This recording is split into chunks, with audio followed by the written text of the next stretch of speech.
Are there any questions up to now? Yep. All right. So let's have a look at the perfect state. So in the beginning, we pumped the crystal. We got these two photons, and our guess was that they were perfectly correlated because of the spontaneous parametric down conversion process. The perfect maximally entangled state in arbitrary dimensions d between Alice and Bob looks like this. So it's got this block-like structure where every the difference between these things here is like precisely d elements, right? So there's some 1, 0, 0, 0, 0, 1, and it has this block form. Right. So yeah. So this psi, maybe it's better to write it like this. Actually, this is well, ij, ii, jj, 1 over d, and this is equal to 1 over d. So you have some 0, 0 plus 0, 0, 1, 1 plus 0, 0, 2, 2, and so on. What we know is that from an entanglement measure, the maximally entangled state will give you the maximal violation. The maximally entangled states will give you the largest value on your measure. That's how we define an entanglement measure. And this witness was created from an entanglement measure. So by definition, the maximally entangled states should have the largest value on this. So what elements of the state is the maximally entangled, is the witness telling us to choose? Well, these are the elements 0, 0, rho AB, 1, 1, 0, 0, AB. Oh no. So let's take the example of f is 1. We've tuned our experiment in such a way that f is 1. Then we have 1, 1, 2, 2, 2, 2, 3, 3, and so on. Okay, and the witness penalizes us with the elements 0, 1, 1, 1, 0,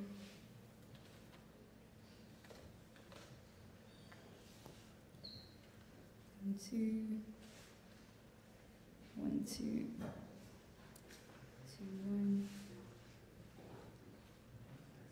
2, 1, and so on. Okay, so if we look at the state, then let me use this pen. So if this is going to be maximal in the maximally entangled states, then it's good to have these elements, and it's bad to have those elements. So on the maximally entangled states, the witness gives us the following thing. So this is these elements here.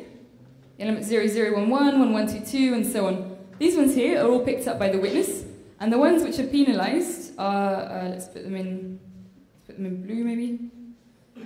These ones. These are combinations of diagonal elements. So 0, 1, 0, 1, which occurs somewhere here, and then something here, something here, something here, something here, and so on. But these are all 0 for the maximally entangled state, right? So in the end, I just get 1 over d. Oops. 1 over d times d minus 1. This is just a finite size effect because of the matrix. And then I have this normalization factor at the end. The normalization factor actually isn't important. But this is the maximum value on the maximally entangled state of this witness. Okay, so if the state produced by experiment is close to this state, we're going to get somewhere close to these values. This maybe should be, probably this is f. This normalization isn't terribly important because it just rescales the witness. Okay, so what you can do is you can perform your experiment. You can get your count clicks from your different detection events. You can convert them into some reconstruction of the density matrix. Then you can put the elements that you've managed to find in a witness you compute the witness, and if the witness gives you something greater than 0, then you've witnessed entanglement. That's great. What's the point in high dimensions? Well, it gets interesting. So, okay, now you perform the experiment. So let me just briefly recap what we've done. So one was like pump the crystal, and this gives you the entangled pair. Two was to do 2 different measurements.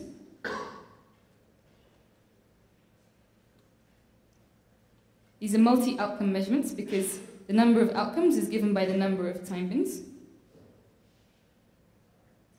The third was collect the clicks into count matrices, the detection clicks, or collect, sorry. Collect.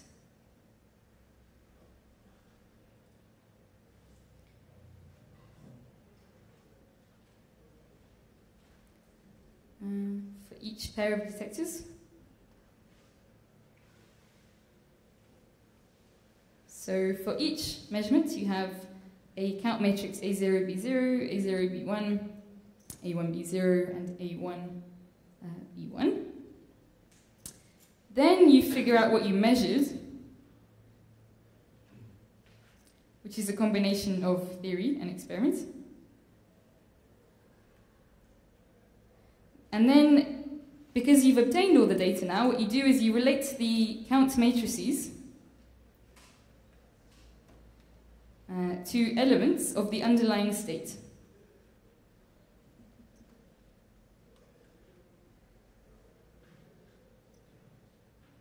Underlying state for AB.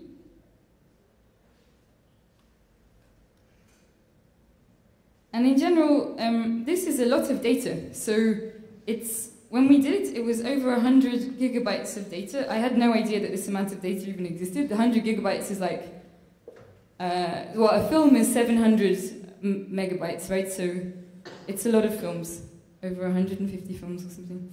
And in the final stage, you analyze the entanglement.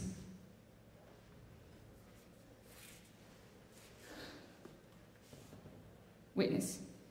Okay, so you can do this. You can pass the thing through the experiment, but what's the point in doing an experiment in a maximally entangled state? It seems kind of trivial. I can just discretize in different numbers of dimensions and, okay, maybe I see entanglement.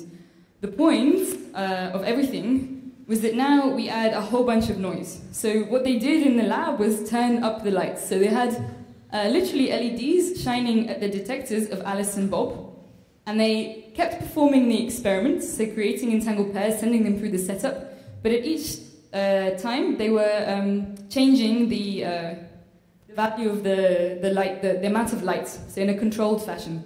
So they did this experiment over and over again for different levels of light. And I'm told the brightest that it ever was, so they didn't quite get to daylight conditions, because daylight conditions, I'm told, saturate detectors in labs. But they got to conditions where it was like having the lights on in your lab. So imagine like not working in the dark, but having all the lights on. This is the conditions to where we got to. And the surprising fact was that we still managed to see entanglement. So, and this is the kind of very interesting thing. So what happens is the experimental count matrices, they explode. So you have a lot of photons flying around everywhere. And now the number of them in each of the elements of your count matrix is just enormous. So now the reconstructed state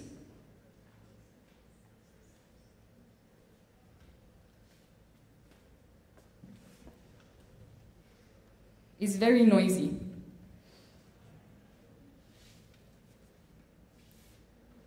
Noisy and full of erroneous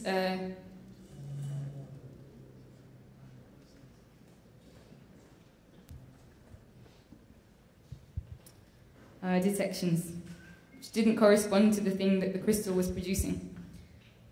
So the burning question is, can you still see entanglement in the underlying state? Yes? Hey. I'm sorry about my lack of knowledge about experimental things, but what role does the temperature plays in the experimental? Is it a room temperature? It's at room temperature, yes. It's always the same temperature. All right, thanks.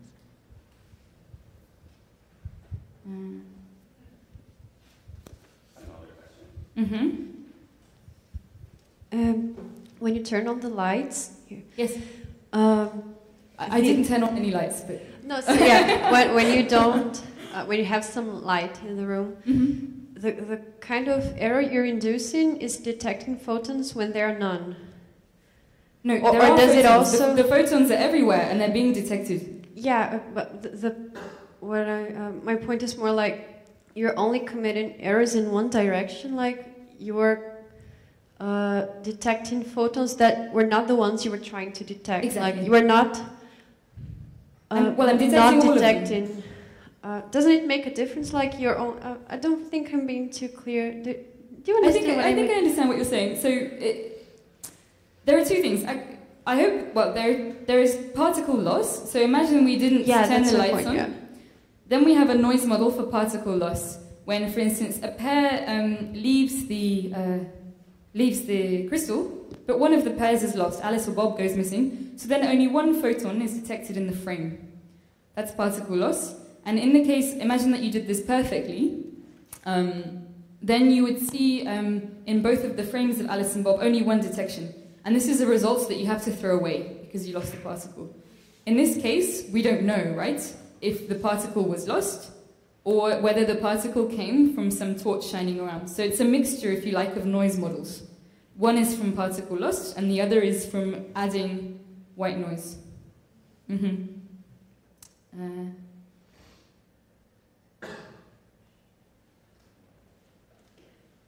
In the underlying state.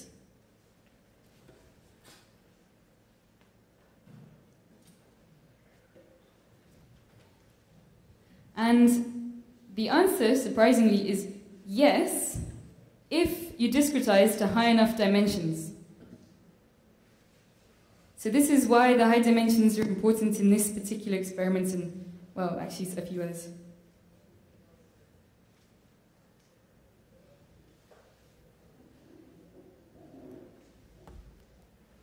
So this shows that entanglement is in high dimensions.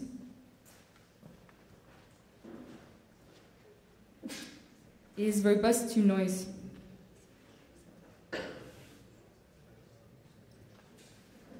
Okay, so here's an experimental plot of the results. So, okay, the noise, the witness violation is rescaled. It doesn't matter the coefficient in the front of it. And this is something called the noise fraction. So the fraction of the fraction of photons which are added, which are noisy, if you like, in a noise model where you take the initial state, which is perfect, and you start mixing with noise. So P in 1 minus P. So this is full noise, and this is no noise.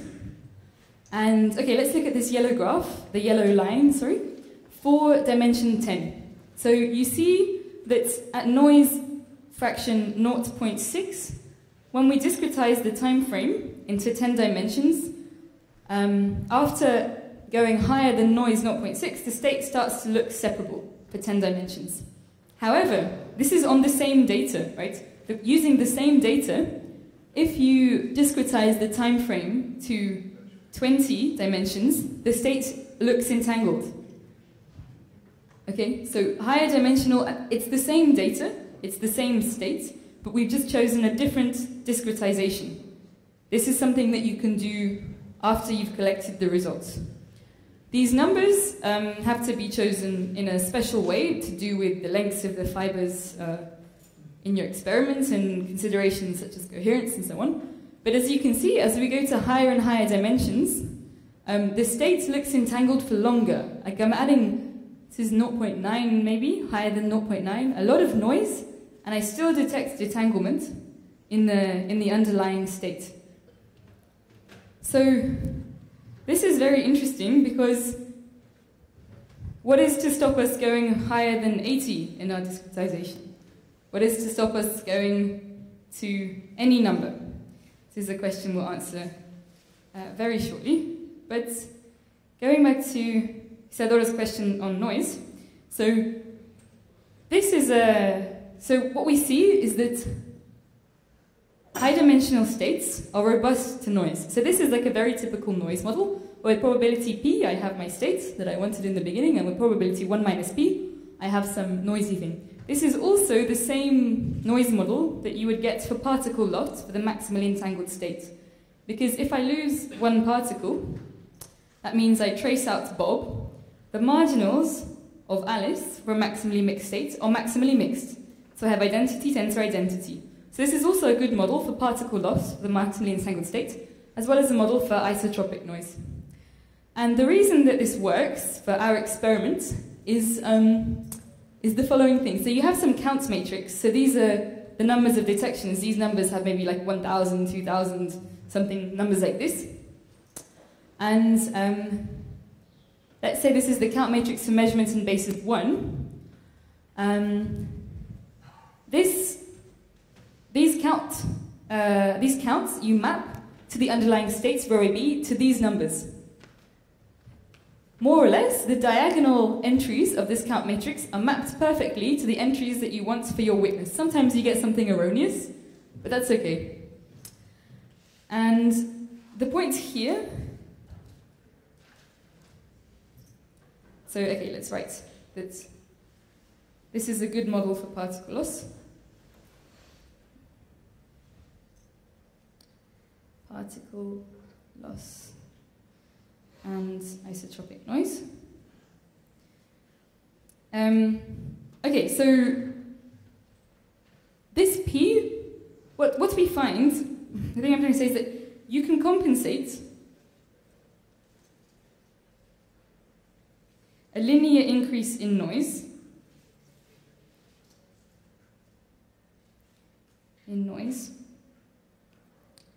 with a linear increase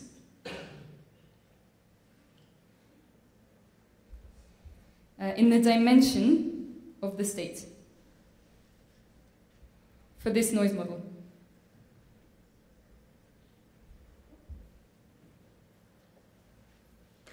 So these are the terms that are really, really good for my witness. These are the terms that are not so good. If I increase the dimension of the state, then I add, so the noise also increases. But if I increase the noise linearly, and I increase the dimension of the state, these counts are linear. The diagonal of the state is linear. Any noise is distributed quadratically in the matrix. The counts I'm interested in getting are linear. The rest of the noise is distributed quadratically in the rest of the matrix, if that makes sense, which means that you can compensate for a linear increase in noise just by making the matrix bigger. What are the drawbacks of this? So, here. Which goes back to the question of why can't we discretize forever? So, AT on the previous graph already looked really good. We had like noise thresholds of 0.9 and we could still detect entanglement. Can anyone think of any drawbacks? Why is it that we can't keep going higher and higher? What could you be limited by?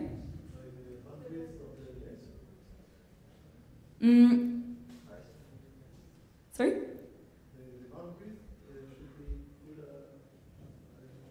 Well, in the beginning, at the end, you're detecting them in bins, right? So the size that you can make your bins is limited by the resolution of your camera.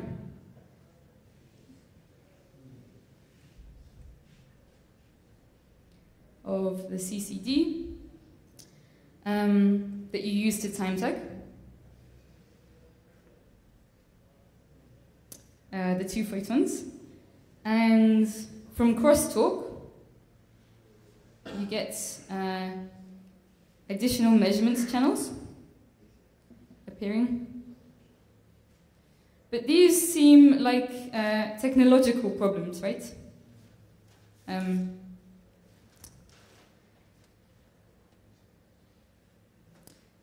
So, okay.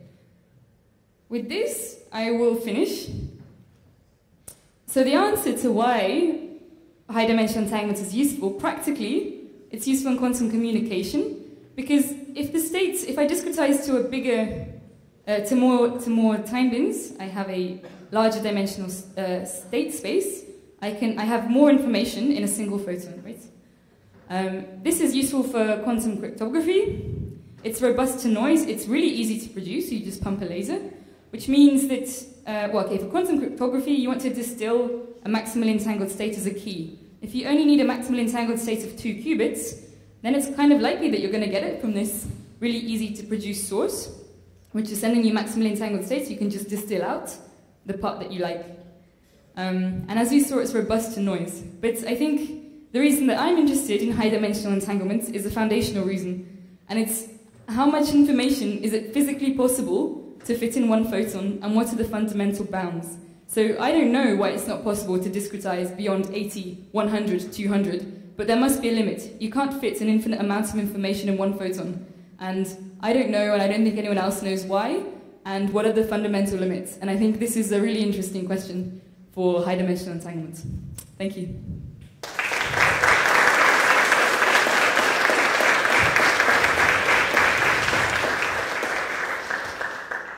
Questions?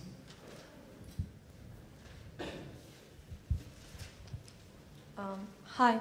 Could you go back to the slide with the graph when you show the results for different dimensions? Yes. Yeah?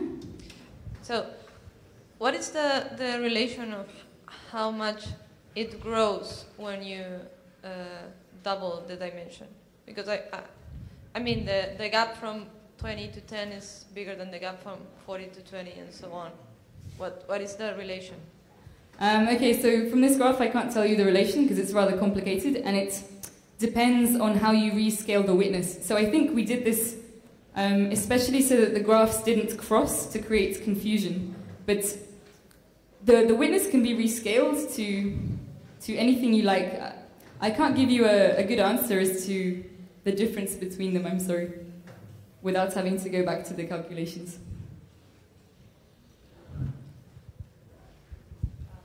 Now, because of your last comment, I thought that maybe there is an asymptotic limit. Like, for sure there is an asymptotic limit, but I don't think you're going to see it at dimension 80. This is already limited by things in the lab, experimental equipment, CCT. More questions? No? Yes. Concerning the amount of information you can fit into a photon, does Hilbert's theorem apply to it, or it just doesn't? It doesn't make sense to use Hilbert's theorem in this case. Okay, so the question can be rephrased as what is the fundamental channel capacity of one photon? And so in this case, I mean, it's a slightly different question, I think. Anyone else?